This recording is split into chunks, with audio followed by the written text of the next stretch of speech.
नमस्कार, आपके साथ मैं अभिषेक पांडे। इंडिया न्यूज पर आप देख रहे हैं कोविड ओपीटी। कोरोना महामारी अब बेकाबू हो गई है। कोरोना मरीजों को ना ही ऑक्सीजन ना ही इंजेक्शन मुहैया हो पा रही हैं। ऐसे में इंडिया न्यूज ने एक खास पहल करते हुए कोविड ओपीटी शुरू की है, जिसके तहत आप घर बैठे ही डॉक्टरी सलाह ले सकते हैं। आज हमारे साथ डॉक्टर GS दुबे जुड़े हैं, जो आपके हर सवालों का जवाब देंगे। तो आपको बता दें कि इंडिया न्यूज ने यह मुहिम शुरू की है, जिसमें घर बैठे जो हमारे दर्शक हैं उन्हें तमाम जो सवाल हैं उनके सवालों का जवाब जो है वो इंडिया न्यूज देगा। तो इसी बीच हमारे साथ डॉक्टर GS दुबे जुड़ चुके हैं, उनका रुख कर लेते हैं। डॉक्टर GS दुबे जी, सबसे पहले तो बहुत बहुत स्वागत है आपका इंडिया न्यूज मध्य प्रदेश छत्तीसगढ़ पर। और सबसे पहले सर, आपसे सवाल जो है हम यही जानना चाहेंगे कि इस पूरे महामारी के दौर में हम अपने आप को स्वस्थ कैसे रखें, हम अपने आप को फिट किस तरीके से रखें और किस तरीके से कोरोना को हम अपने आप से दूर रखें। सर, सबसे पहले सभी को नमस्कार। मैं doctor GS Dubey from Chhindwara. हम स्वस्थ रखने के लिए सबसे पहले ज्यादा जरूरी, जैसे मैंने पिछली बार भी बताया था, कि अच्छी इम्यूनिटी रखने के लिए अच्छा खाना, नियमित एक्सरसाइज, प्रॉपर नींद लेना, बराबर से नींद लेना 6 से 8 घंटे की, और समय पे उठना, समय पे खाना, प्रॉपर अपना हाइड्रेशन रखना, पानी अच्छा पीना। इन सब चीजों को रखेंगे तो अपनी ओवरऑल इम्यूनिटी अच्छी रहेगी और स्वस्थ रहेगी। जी डॉक्टर आपसे यहाँ पर यह भी जानना चाहेंगे, जिस तरीके से तमाम जो लोग हैं, जो लोग संक्रमित हो चुके हैं वो भी, जो लोग संक्रमित नहीं हुए हैं वो भी, हर किसी का इस दौर में यह भी कहना है कि जब किसी को हल्का बहुत बुखार आ जाता है तो लोग डर जाते हैं कि उन्हें लगता है कि उन्हें कोरोना हो गया है, या किसी को यूं कहें कि छींक आने लगे, खांसी आने लगे, तो उन सभी लोगों को लगता है, एक ही बात का डर लगता है कि उन्हें कोरोना हो चुका है। तो ऐसे में कैसे हम फर्क करें? अगर सपोज उनको सिम्टम्स आते हैं, प्राइमरी सिम्टम्स आते हैं, जो भी कोरोना के सस्पेक्ट में हम जो कंसिडर करते हैं कि मान लो वीकनेस आ रही है और कफ आ रहा है, थोड़ा फीवर हो रहा है, बॉडी एक हो रहा है, तो हम सस्पेक्ट करने से इनमें बुराई नहीं है, हमको डरना नहीं है। हमको ये नहीं सोचना, अरे यार कोई ऐसा ना सोचे कि कोरोना समझने दो। हम सस्पेक्ट की लिस्ट में रहें और प्रोफाइलेक्टिक जो प्राइमरी मेडिसिन होती हैं वो शुरू कर दें, और किसी भी नियरेस्ट जो डॉक्टर हो उससे संपर्क करें और टेस्ट RT-PCR या रैपिड एंटीजन जो भी होता है वो कराएं, और कुछ ब्लड मार्कर्स रहते हैं वो कराएं, और simple paracetamol, doxycycline, azithromycin, ivermectin, ये सब चीजें शुरू कर दें सस्पेक्ट बेस पे। अगर हमारा rapid antigen positive 5th day पे हम ऐसा लगता है कि हमको डॉक्टर इसी बीच हमारे साथ हमारे दर्शक जो हैं वो जुड़ गए हैं, उनसे जान लेते हैं कि उनका क्या कुछ सवाल है। हमारे दर्शक गोपाल सिंह जो है हमारे साथ जुड़े। गोपाल जी, पूछिए, आपका क्या सवाल है? डॉक्टर हमारे साथ जुड़े हैं। मैं 58 साल का हूँ और मैंने 1 महीने पहले वैक्सीन लगा ली जी। फर्स्ट डोज में लगा चुका हूँ, और मुझे जी गोपाल जी पूछिए, सवाल पूछिए अपना आप। हाँ जी, तो मुझे खांसी करीब साल भर से खांसी हो रही है। खांसी मेरी बंद नहीं होती है। दवाई गोली खाता हूँ, थायराइड देता हूँ, जो जितनी भी खांसी की दवाई था तो बंद हो जाती है, और दवाई बंद होने का फिर चालू हो जाती है। बाकी एक्सरे भी करा लिया मैंने, पेट का वो भी क्लियर है, बाकी मेरी खांसी बंद नहीं होती है। जी सबसे बड़ा तो बहुत अच्छी बात है कि आपने वैक्सीनेशन कराया, 2nd डोज भी लगवाई है, और खांसी का कारण जरूरी नहीं कि कोरोना ही हो या कोई इन्फेक्शन हो। आपको हो सकता है एलर्जिक ब्रोंकाइटिस पहले से हो, तो एलर्जिक ब्रोंकाइटिस जिनको होता है तो मौसम चेंज होने पे या स्वतः ही कुछ पोल्यूशन की हवा से या धुएं से, डस्ट से या टेम्परेचर वेरिएशन से खांसी आती है, तो उसके लिए सिंपल एंटी एलर्जिक मेडिसिन जो आती हैं वो लीजिएगा। और जैसे कि मॉन्टेल्यूकास, लिवोसिट्रिजिन रहती हैं वो लेते रहेगा। अगर मान लो सपोज फिर भी खांसी आपको बनी रहती है तो एक पल्मोनरी फंक्शन टेस्ट होता है, PFT जिसे बोलते हैं। PFT कराने से पता चल जाता है कि हमें अस्थमा शुरुआत तो नहीं है, एलर्जिक ब्रोंकाइटिस तो नहीं है। आपने एक्सरे कराया, नॉर्मल आया, इसका मतलब है कि इन्फेक्शन तो नहीं होना चाहिए। तो इन चीजों के बाद आप माध्यम से बाकी चीजों का पता लगा के उसका ट्रीटमेंट कर सकते हैं कि एलर्जिक ब्रोंकाइटिस या कफ वेरिएंट ब्रोंकियल अस्थमा तो आपको नहीं है कहीं, या डस्ट की कोई एलर्जी, COPD तो नहीं है कहीं। तो वो अपन एक पल्मोनोलॉजिस्ट से या किसी भी फिजिशियन से आप चेकअप करा के डिफरेंशिएट करके दवाइयाँ ले सकते हैं। उसमें टेंशन लेने वाली बात नहीं है, थोड़ा अगर कफ रहता है तो। प्राइमरी स्टेज में मॉन्टेल्यूकास, लिवोसिट्रिजिन का कोई सा भी कॉम्बिनेशन लेके आपको उससे निजात। जी गोपाल जी, बिल्कुल जिस तरीके से आपने डॉक्टर सुना, डॉक्टर ने कहा कि टेंशन लेने की कोई भी बात नहीं है, जरूरी नहीं कि कोरोना ही हो। बहुत बहुत शुक्रिया गोपाल जी आपका हमारे साथ जुड़ने के लिए। तो वहीं डॉक्टर आपके पास आना चाहेंगे, आपसे जानना चाहेंगे जिस तरीके से गोपाल जी हमारे दर्शक हमारे साथ जुड़े, उन्होंने अपना सवाल पूछा और उन्हें खांसी आ रही है, उन्हें इस बात का डर है कि उन्हें हो सकता है कोरोना हो या कोई और बीमारी हो। तो वहीं डॉक्टर इस वक्त हर किसी को इस बात का डर है, हर कोई इस स्ट्रेस में है कि किसी भी कारण से उसे कोरोना न हो जाए। किसी को कुछ भी होता है तो सबसे पहले उसके दिमाग में ख्याल आता है कि उसे कोरोना हो चुका है। तो ये स्ट्रेस जो है वो किस तरीके से दूर किया जाए? डेफिनेटली सर, अभी आदमी बहुत पैनिक है जब आप नियर एंड डियर को सुनते हैं कि उनको कोरोना हो गया और उनका रेस्पिरेटरी फेलर हो गया, तो आदमी बहुत स्ट्रेस में है और स्ट्रेस मैनेजमेंट सबसे ज्यादा जरूरी है। अभी के सिनेरियो में ऐसा है कि आदमी बीमार से मतलब कोरोना से ज्यादा उसको मेंटल डिप्रेशन हो रहे हैं जी, और बहुत सारी चीजें, नींद ना आना और अननेसेसरी की मेडिसिन से लेते रहना, अननेसेसरी के गूगल पे सर्च करके सिम्टम्स मैच करके बहुत सारी मेडिसिन खाना, उसके साइड इफेक्ट होना, बहुत सारे काढ़े या बहुत गर्म चीजें लेना जिससे एसिडिटी हो जाना, बहुत सारी चीजें हो रही है। इसमें आदमी मैं एक ही सलाह दूंगा उनको कि पैनिक ना हो। जी बिल्कुल बिल्कुल, आप सिम्टम को फील करें। जी डॉक्टर, बिल्कुल पैनिक होने की आवश्यकता नहीं है। इसी बीच हमारे एक दर्शक हमारे साथ जुड़ गए हैं, डॉक्टर उनसे पूछ लेते हैं उनका क्या कुछ सवाल है। हमारे दर्शक देवेंद्र जोशी हमारे साथ जुड़े हैं। देवेंद्र जी, डॉक्टर हमारे साथ जुड़े हुए हैं लाइव, आप पूछिए आपका क्या सवाल है, क्या पूछना चाहेंगे आप, क्या परेशानी, क्या दिक्कत? मैं ये बोलना चाह रहा था कि मैं जो है कोविड जो है पॉजिटिव हो गया था जी। इसके बाद जो है मेरी श्रीमती जी जो है वो पॉजिटिव नहीं हो पाई थी, नेगेटिव था उनका रिपोर्ट। तो उनको लेके सिम्टम वही थे जो दस्त लगना करना, आप उनसे बात कर लीजिए, वो आपको सब बता। सर मुझे नाक के वहाँ है ना। जी जी देवेंद्र जी, आपकी आवाज नहीं आ पा रही, एक बार आप। गला तो बिल्कुल ठीक है बेटा जी, लेकिन नाक के वहाँ है ना, ऐसा लग रहा है कि बलगम जमा हुआ है। तो वो बलगम की वजह से क्या है कि मेरा कान में भी दर्द हो रहा है और मतलब अच्छा नहीं लग रहा है। बस ये बलगम ऐसा लग रहा है कि जमा हुआ है नाक के वहाँ पर। जी डॉक्टर जवाब दीजिए। जी, अगर परिवार में किसी को कोरोना हुआ है, आपके नियर एंड डियर बहुत कांटेक्ट में आए हुए हैं, तो आप कोरोना सस्पेक्ट की लिस्ट में तो रहते हैं। आपको 4 चीजों का ध्यान रखना है। एक तो ध्यान रखना है कि आपका SpO2 जो ऑक्सीजन की क्षमता है वो अपनी जो पल्स ऑक्सीमीटर रहता है उससे चेक करते रहना है कि 94, 95 से नीचे तो नहीं जा रही है। अगर आप नेगेटिव आ रहे हैं तो। दूसरा, सेकंड टेस्ट दोबारा 4 दिन के बाद दोबारा आप उनका एक RT-PCR रैपिड एंटीजन कराएं और कुछ ब्लड मार्कर्स वाले टेस्ट कराएं। अगर फिर भी सिम्टम्स आ रहे हैं कि आपको बहुत ज्यादा वीकनेस लग रही है, आपको बहुत ज्यादा खाने का मन नहीं कर रहा है, जरा थक जा रहे हैं और आपको भूख नहीं लग रही है, तो कंसिडर मान के चलें कि आपको कोरोना है लेकिन पॉजिटिव नहीं आ रहा है किसी कारणवश। तो एक नियर डॉक्टर को लेके जो रिजीम है, जो गवर्नमेंट वाली रिजीम हुई है, वो शुरू कर दें।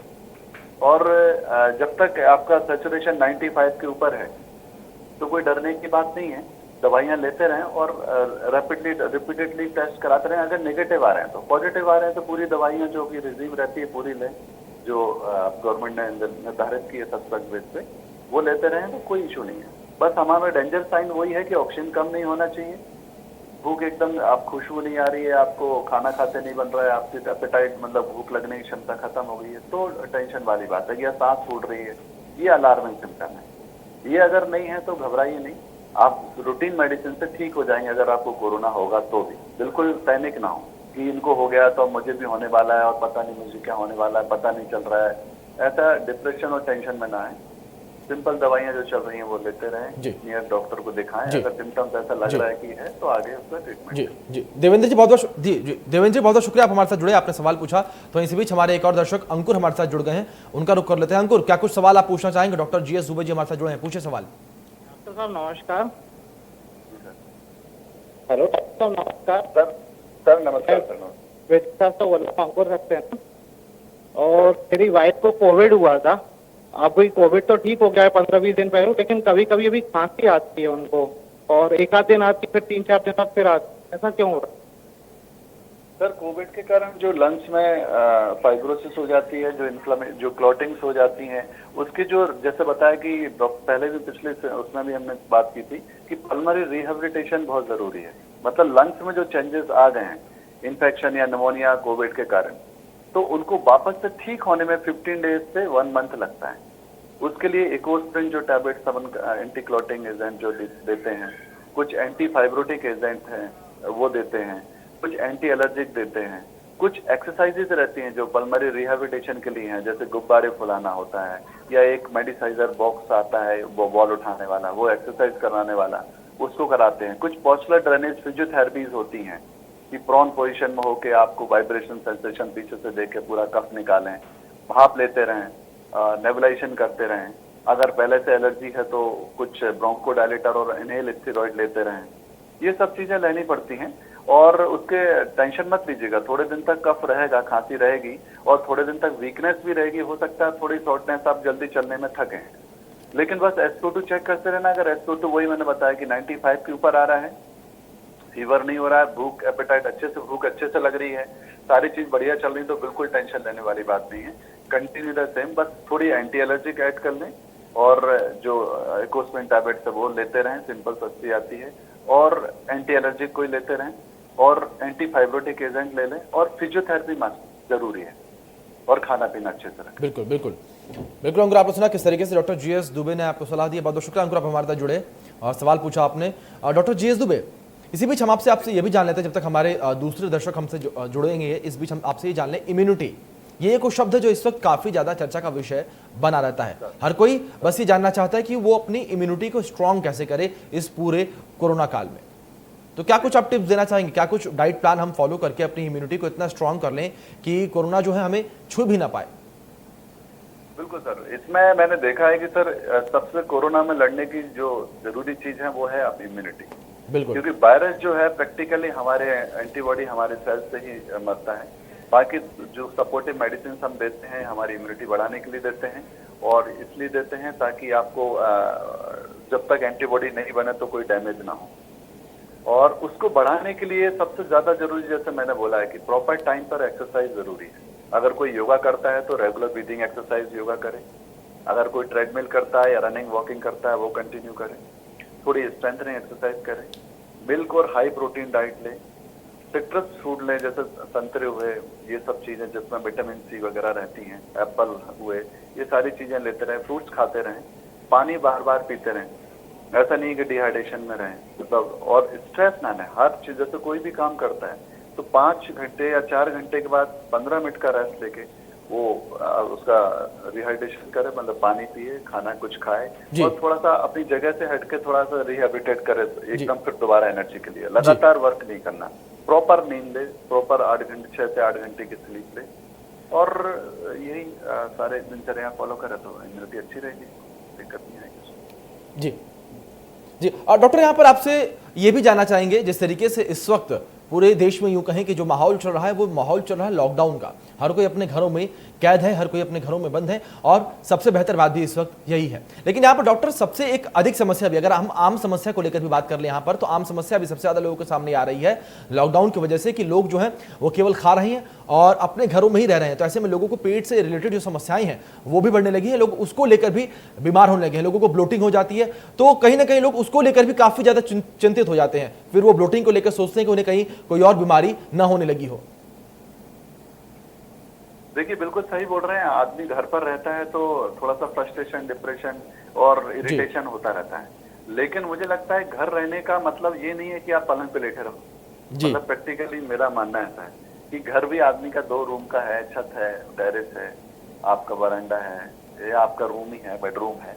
आप 6 मिनट वॉक टेस्ट खुद का करते रहे हर 1 घंटे में। सपोज आप घर पर ही हैं, कोई काम नहीं है, कोई मतलब रूम में ही 6 मिनट वॉक, फास्ट वॉक कर ली, योगा कर लिया, डिप्स लगा लिए, कुछ भी, मतलब एक्सरसाइज करते रहे। ऐसा नहीं कि हम लॉकडाउन में घर पे हैं तो बिल्कुल लेटे हुए हैं। लॉकडाउन का मतलब ये नहीं कि बिल्कुल बिल्कुल अपने जी बिल्कुल डॉक्टर, ये बात तो है कि अपने शरीर को जो है हम उस शरीर से काम लेते रहें। इस बीच डॉक्टर हमारे एक दर्शक कृष्णा कुमार हमारे साथ जुड़ गए हैं, उनका रुख कर लेते हैं। कृष्णा, डॉक्टर GS दुबे हमारे साथ जुड़े हैं, पूछिए आपका सवाल क्या है।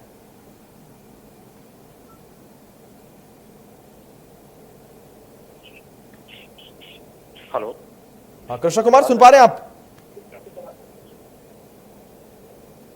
हेलो, हाँ जी कृष्णा, सवाल पूछिए अपना। हाँ सर, मेरा नाम कृष्णा है, मैं से बोल रहा हूँ जी।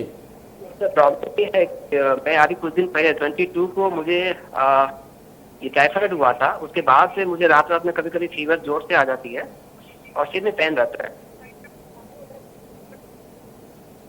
क्या 22 को फीवर 22 को पॉजिटिव हुए थे आप? नहीं, पॉजिटिव नहीं होता है। 22 को मैं जब ब्लड टेस्ट कराया तो मुझे टाइफाइड हुआ था। ओके ओके, हाँ हाँ। तो अभी फीवर आ जाती है आपको, ऐसा बोल रहे हैं? हाँ सर, नाइट में फीवर आ जाती है और सिर में सर बहुत दर्द रहती है। ओके, और खांसी कफ रहता है? खांसी कफ तो नहीं रहता है सर, बट कभी कभी जैसे गले में कुछ खराश जैसे लगती रहती है। हाँ हाँ। तो अगर ऐसा रह रहा है तो एक बार एक एक्सरे आप करा के देख लें और स्पुटम एएफबी भी करा लें, क्योंकि अगर 15 डेज के बाद तक भी फीवर रह रहा है और कफ रह रहा है तो माइल्ड पल्मरी कॉफ और टीबी का भी ऐसा नहीं बोल रहा हूँ आपको हो गया हो। आप एक बार टेस्ट स्पुटम बलगम की टेस्ट करा लें, एक बार एक्सरे करा के देख लें।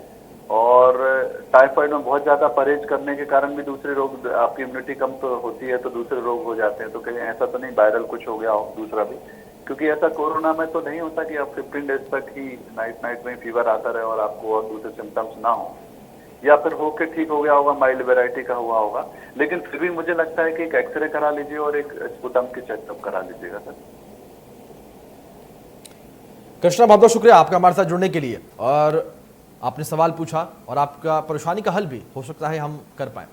डॉक्टर सीधा आपके पास आना चाहेंगे। सवाल वही कोरोना से जुड़ा हुआ, जिस तरीके से इस वक्त कोरोना काल जारी है तो वहीं वैक्सीनेशन को लेकर भी जो युवा हैं उनके अंदर भी काफी जोश जाग चुका है। तो डॉक्टर आपसे जानना चाहेंगे कि वैक्सीन जो है उसको लेकर कितनी सेफ्टी, अगर हम पहली डोज ले लेते हैं तो हम कितना सेफ हो जाएंगे, क्योंकि दोनों डोज लेने के बाद तो कहा जाता है कि कोरोना का जो खतरा है बेहद कम हो जाता है। लेकिन अगर जिस तरीके से अभी वैक्सीन की काफी ज्यादा क्राइसिस भी चल रही है तो ऐसे में पहला डोज लेने के बाद डॉक्टर हम कितना सेफ हो जाते हैं? देखिए, परसेंटाइल में बता पाना थोड़ा मुश्किल है, बट ये है कि अगर एक सिंगल डोज भी लगा हुआ है तो कुछ ना कुछ आपको इम्यूनिटी डेवलप होगी जी। और इम्यूनिटी अगर डेवलप है तो माइल्ड अगर दोबारा इन्फेक्शन आपको हुआ भी जी, तो माइल्ड मतलब आपको सीवियरिटी कम होगी। दोनों लग जाए तो बहुत ही अच्छी बात है, लेकिन सिंगल डोज भी लग रहा है तो बिल्कुल आप उसको मौका छोड़िएगा नहीं। लेकिन पैनिक सिचुएशन मत करिए कि लोग अननेसेसरी झगड़ा करते हैं, क्यों नहीं आई भाई, एक डिमांड है, सप्लाई हो रही है, धीरे धीरे सभी को लग जाएगी। तब तक आपकी सेल्फ इम्यूनिटी बढ़ाइए जी। और एक सिंगल वैक्सीन भी है तो काफी कुछ फायदा तो है। मतलब आपको अगर कोरोना पॉजिटिव हुए भी तो उतना ज्यादा नहीं होगा, सीवियरिटी नहीं होगी, तो अच्छा है जी। डॉक्टर जीएस दुबे, ये भी जानना चाहेंगे आपसे, जिस तरीके से वैक्सीन की पहली डोज लगेगी तो उसके कितने दिन बाद हमारा शरीर जो है वो कोरोना से लड़ने के लिए तैयार हो जाएगा? कई लोग हमारे आसपास भी, मेरे आसपास भी लोगों ने मुझसे भी जानने की कोशिश की है कि वैक्सीन अगर वो लगवा लेते हैं तो पहली डोज लेने के कितने दिन बाद उनका शरीर जो है वो सक्षम हो जाएगा लड़ने के लिए। जैसी एंटीबॉडी, जैसे वैक्सीन में एंटीजन हमारे बॉडी में इंजेक्ट करते हैं एक तरह से जी। एक वायरस जो कमजोर वायरस है वो अंदर बॉडी के साथ जाता है और मेमोरी सेल्स वहाँ एंटीबॉडी बनाती हैं कि भाई ऐसा कोई वायरस है, उससे लड़ने की क्षमता हमको जनरेट हो। तो मुझे लगता है कि 15 से 20 दिन के बीच में जनरेट शुरू हो जाती है जी।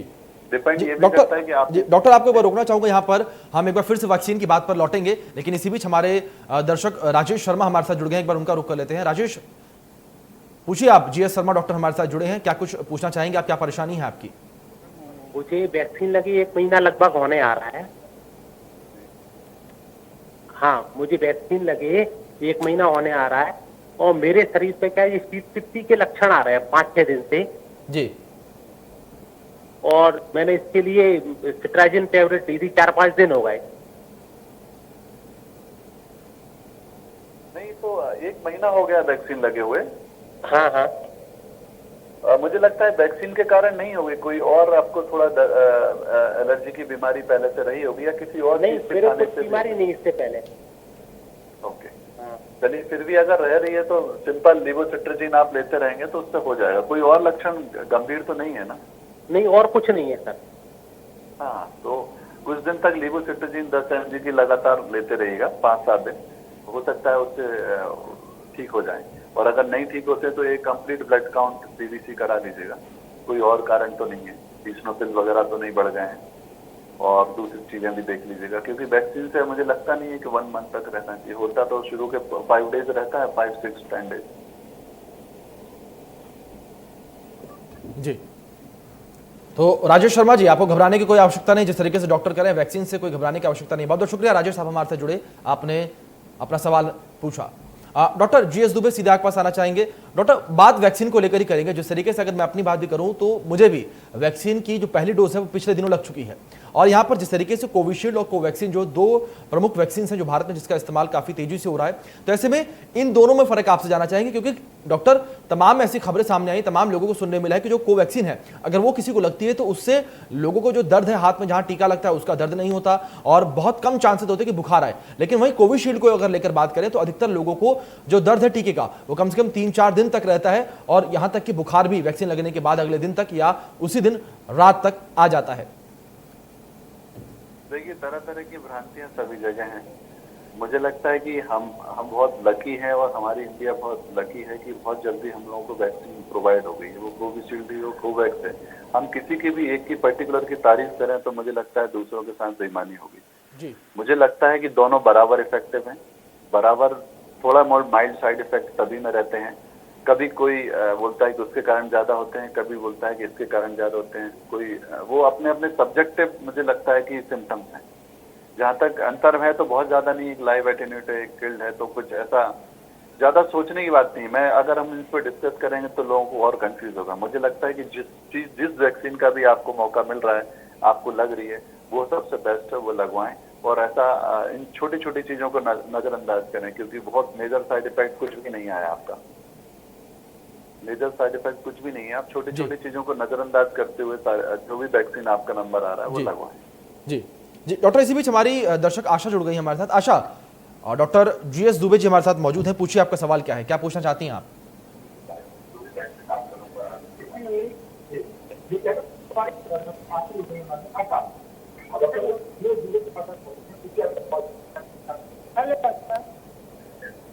हेलो।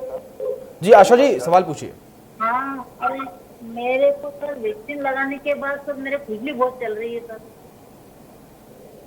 कितने दिन पहले वैक्सीन लगा आपको?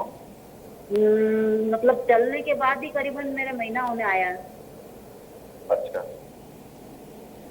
तो इचिंग होना, थोड़ा सा रैशेस आना, ये माइल्ड साइड इफेक्ट में आते हैं, तो इसमें घबराने का नहीं है। जैसे मैंने अभी बताया, सर ने एक में और पूछा था कि लीवोसिट्राजीन आप 10 mg की कुछ दिन 5-7 दिन खा के देखिएगा, वो कहीं पर भी अवेलेबल रहती है। बहुत सिंपल सस्ती है लीवोसिट्राजीन 10 mg वाली, एक खा के देखिए। 5 डेज में रैशेस ठीक हो जाएगा, इचिंग भी ठीक हो जाएगी। जी आशा जी, बहुत बहुत शुक्रिया आपका सवाल पूछने के लिए, हमसे जुड़ने के लिए। तो वहीं डॉक्टर जीएस दुबे जी, आपका भी बहुत बहुत शुक्रिया, आप हमारे साथ जुड़े, आपने अपना कीमती समय हमें दिया और हमारे दर्शकों की जो भी परेशानियां हैं उनको आपने हल किया। इसी के साथ फिलहाल इस बुलेटिन में इतना है, लेकिन जाते जाते लगातार हम आपको बता दें कि इंडिया न्यूज लगातार लगा हुआ है। इंडिया न्यूज ने मुहिम शुरू की है कि जो दर्शक घर बैठे हैं उन्हें डॉक्टरी सलाह घर बैठे हम पहुंचाएं। धन्यवाद। देखते रहिए इंडिया न्यूज, मध्य प्रदेश, छत्तीसगढ़।